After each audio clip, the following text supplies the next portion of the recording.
ఏదో ఊరికే కాదన్నా, ఖచ్చితంగా నా మనస్ఫూర్తిగా నేను చెప్తున్నాను. నాకు కాని పక్షంలో మర్రి రాజశేఖర్ గారికి ఇస్తే 20 కోట్లు నేను చందా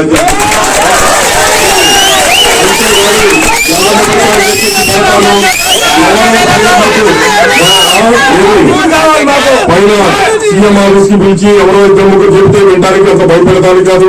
నియోజకవర్గం ఈసారి ప్రతి ఒక్క కార్యకర్తని బాగా చూసుకోవాలి, బాగుండాలి.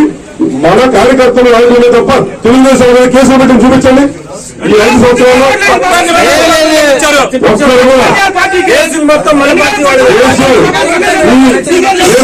చెప్తున్నా. మరి మా వైస్ చైర్మన్ శ్రీనివాసరావు గారు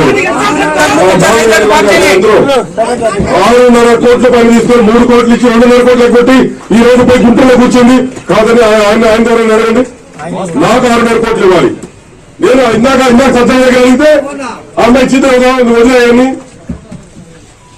సజ్జల్ని మార్చండి, పార్టీని బతికించండి.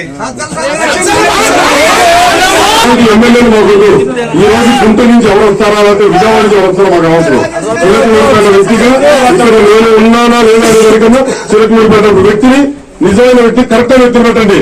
నిన్న చిలకలూరుపేట వ్యక్తిని ఇచ్చారు. ఒక ఆడపిల్ల కష్టం తెలుసన్నారు, అదన్నారు, ఇదన్నారు. మీరు అన్నట్లే ప్రతి ఒక్కరు ఏదేదో పాటలు పెట్టారు. అందుకే ఎవరన్నా పాటలు తయారు చేయించమంటే ఎందుకు రా బాబు పాటలు తయారు చేస్తే మనకి కష్టపడలేదు అన్న.